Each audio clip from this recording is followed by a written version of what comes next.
Bollywood silver screen presenting project power. ये कहानी आज के वक्त से आगे की कहानी है, जहां हमें न्यू ऑरलियंस शहर में एक मिस्टीरियस डिस्ट्रीब्यूटर को दिखाया जाता है जो एक ग्रुप के पास आता है जो गलत कामों की डील करते हैं, और वो उस ग्रुप को एक गोली दिखाता है और बताता है कि इस गोली को खाने के बाद 5 मिनट के लिए सबके अंदर सुपर पावर्स आ जाएंगी, लेकिन सबकी पावर्स अलग अलग होंगी। और इसके बाद वो गोली वहां पर सभी डीलर्स को दे देता है। दरअसल इस गोली को कई जानवरों के डीएनए से मिलाकर बनाया गया है, और अब गलत लोगों के पास वो गोलियां आने के बाद वो उन गोलियों को खाते हैं और पूरे शहर में तबाही मचा देते हैं, जिससे कई लोगों की जान भी चली जाती है।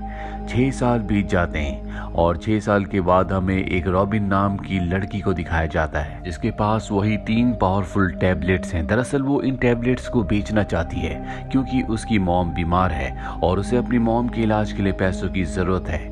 उसके पिता अब इस दुनिया में नहीं है, लेकिन यहाँ पर 3 लड़के बड़ी चालाकी से उससे उसका बैग छीन लेते हैं। पर इससे पहले कि वो यहाँ से भागते, यहाँ पर फ्रैंक आ जाता है जो कि एक डिटेक्टिव है। वो लड़कों से कहता है कि अगर तुमने इस टैबलेट को खाया तो 5 मिनट के लिए तुम्हारे अंदर पावर तो आ जाएंगी, लेकिन इन टैबलेट्स की एक सच्चाई और भी है, इन्हें हर कोई डाइजेस्ट नहीं कर सकता, इससे तुम्हारी मौत भी हो सकती है।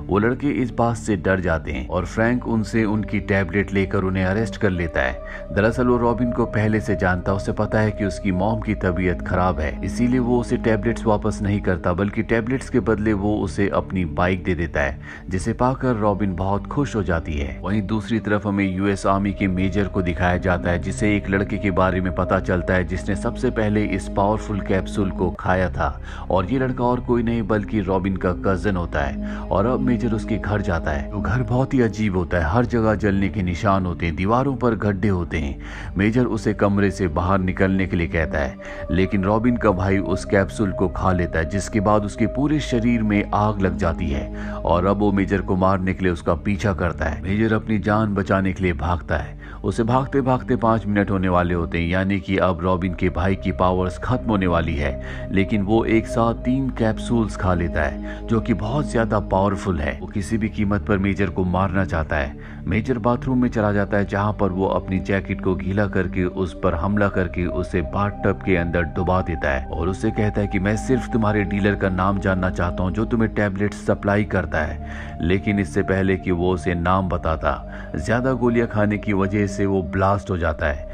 हालांकि इस ब्लास्ट में मेजर तो बच जाता है। रॉबिन के कजन की मृत्यु हो जाती है, लेकिन मेजर ने उसका मोबाइल अपने पास रख लिया होता है, और जब वो उसके मोबाइल को चेक करता है तो उसे पता चलता है कि उसका कांटेक्ट बहुत सारे लोगों से था जिनसे वो इन टैबलेट्स की डील किया करता था, और अब उनमें से वो एक नंबर पर मैसेज करता है कि मैं तुम्हें मिलना चाहता हूँ, और ये नंबर होता है रॉबिन का।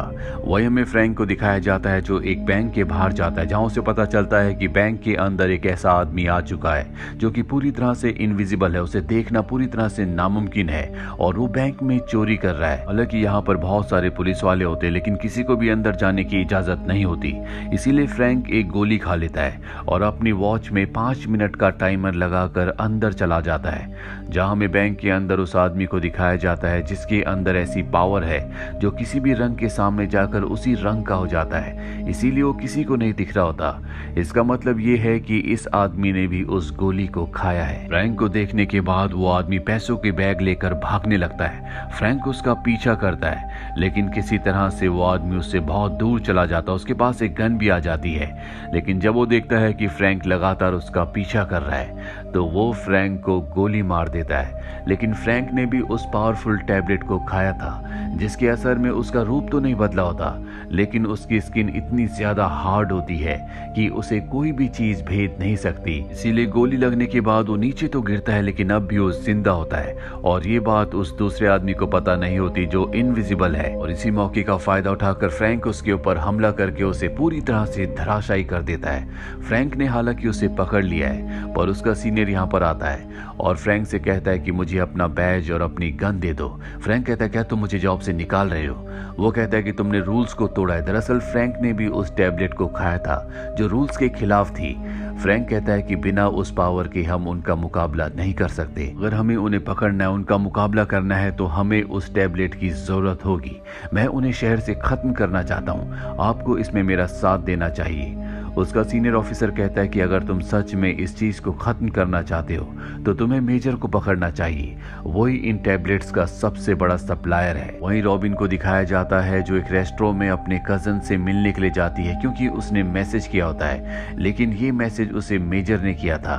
वो वहां पर मेजर को पाती है। मेजर उसे पकड़कर अपनी गाड़ी में ले जाता है और उसे कहता है कि मुझे बताओ कि तुम्हारा सप्लायर कौन है। रॉबिन उसे कुछ भी बताने से मना कर देती है, जिसके बाद मेजर उसे बताता है कि तुम्हारी जैसी मेरी भी एक बेटी है जिसे कुछ डीलर्स उठा कर ले गए और मैं उसे किसी भी कीमत पर बचाना चाहता हूँ। इसके लिए मुझे तुम्हारी मदद की जरूरत है। मेजर की बातें सुनकर रॉबिन उसे उस डीलर के पास ले जाती है जिससे वो टैबलेट्स खरीदती है, लेकिन उसे शक हो जाता है, इसीलिए वो ट्रक लेकर यहाँ से भागने लगता है। पर मेजर उन पर हमला करके उन्हें खत्म कर देता है और मेजर को पता चलता है कि ये असली डीलर नहीं है, बल्कि ये डीलर्स के लिए काम करता है। और अब मेजर भी जख्मी हो चुका है, इसीलिए रॉबिन से कहता है कि मुझे तुम्हारी मदद की जरूरत है। रॉबिन उसकी मदद करने के लिए तैयार हो जाती है और अब इन्हें मैप से पता चलता है कि कहां पर अगली ड्रग डील होने वाली है।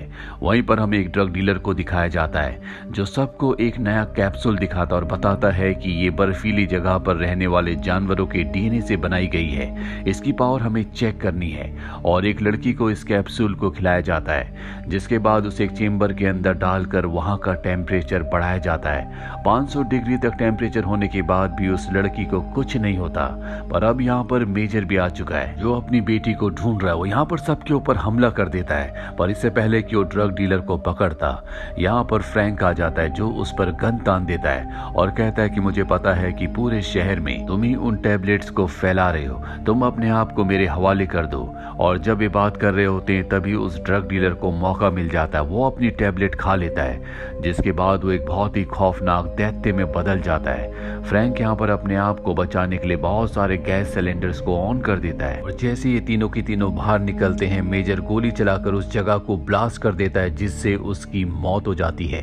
हालांकि ये तीनों बच चुके हैं, लेकिन अब फ्रैंक ने मेजर को अरेस्ट कर लिया है। यहाँ पर पुलिस भी आ जाती है जिसमें कुछ हाई सिक्योरिटी के लोग भी होते हैं। जब भी किसी ऐसे इंसान की मृत्यु होती है जिसने टैबलेट खाई होती है तो यही लोग आते हैं और उसकी बॉडी को अपने साथ ले जाते हैं। यहाँ फ्रैंक को शक हो जाता है कि ये लोग उन लोगों के साथ मिले हुए हैं जो पूरे शहर में टैबलेट्स को सप्लाई कर रहे हैं। अब फ्रैंक ने मेजर को गिरफ्तार कर लिया है, इसीलिए वो अपने सीनियर को इस बारे में बता देता है। पर मेजर फ्रैंक को बताता है कि वो लोग जो इस ड्रग को बनाते हैं, जल्दी वो एक ऐसे ड्रग को बनाने वाले हैं जिसे खाने के बाद इंसान के अंदर हमेशा के लिए पावर्स आ जाएंगी। उसे अपनी पावर्स को एक्टिवेट करने के लिए कभी भी दोबारा इस टैबलेट की जरूरत नहीं होगी और इसके लिए वो मेरी बेटी का इस्तेमाल करना चाहते हैं क्योंकि उसके डीएनए में कुछ खास है, इसीलिए उन लोगों ने मेरी बेटी को किडनैप कर लिया है। फ्रैंक को भी उसकी बातों पर यकीन हो जाता है और अब ये तीनों की तीनों पानी के एक शिप तक पहुंचते हैं जिसका नाम जेनेसिस है। यहाँ पर वो सब लोग हैं जो टैबलेट्स की सप्लाई करते हैं। मेजर जानबूझकर अपने आप को उन लोगों से गिरफ्तार करवा लेते हैं, जिसके बाद मेजर को शिप के अंदर लाया जाता है।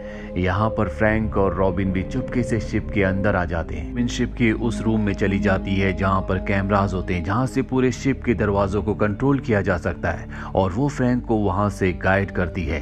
यहाँ पर हाई सिक्योरिटी का वो ऑफिसर भी होता है जो डीलर्स के लिए काम करता है और वो टैबलेट खाने के बाद बहुत पावरफुल हो जाता है। वो उस रूम में आता है जहाँ पर रॉबिन होती है, पर उसके आने से पहले रॉबिन वहाँ से निकल जाती है और वहाँ पहुँच जाती है जहाँ पर मेजर की बेटी है। रॉबिन को यहाँ पर पता चलता है कि आज से कई साल पहले गवर्नमेंट ने अपने सोल्जर्स को सुपर सोल्जर्स बनाने के लिए एक प्रोजेक्ट पर काम किया और इस प्रोजेक्ट का हिस्सा मेजर भी था, जिस प्रोजेक्ट में सभी सोल्जर्स के ऊपर एक खास तरह की गैस छोड़ी गई थी जिससे उनकी पावर्स बहुत ज्यादा बढ़ गई थी।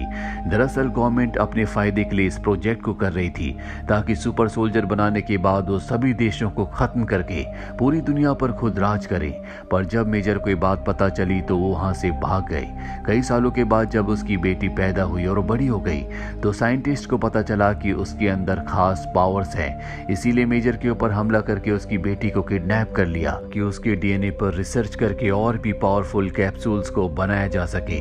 लेकिन अब ये सब के सब यहाँ से निकलने लगते हैं, पर तभी यहाँ पर डॉक्टर गार्डनर आ जाती है जो रॉबिन को पकड़ लेती है। दरअसल डॉक्टर गार्डनर ही हेड ऑफ प्रोजेक्ट है, वो ही इस पूरे प्रोजेक्ट को चलाती है और अब रॉबिन के बदले वो एक बार फिर से मेजर की बेटी की डिमांड करती है। आती यहाँ पर सबको अब डॉक्टर गार्डनर के लोगों ने घेर लिया होता है, पर तभी मेजर एक कैप्सूल खाता है। दरअसल मेजर पहले से पावरफुल होता है, इसीलिए कैप्सूल खाने के बाद उसकी बॉडी से हीट वेव निकलती है, जिससे उसकी तरफ आने वाली हर एक गोली और उसके आसपास के सभी लोग पिघलना शुरू हो जाते हैं। डॉक्टर गार्डनर के साथ उसके सभी लोग मारे जाते हैं, लेकिन इसमें मेजर की भी मृत्यु हो जाती है।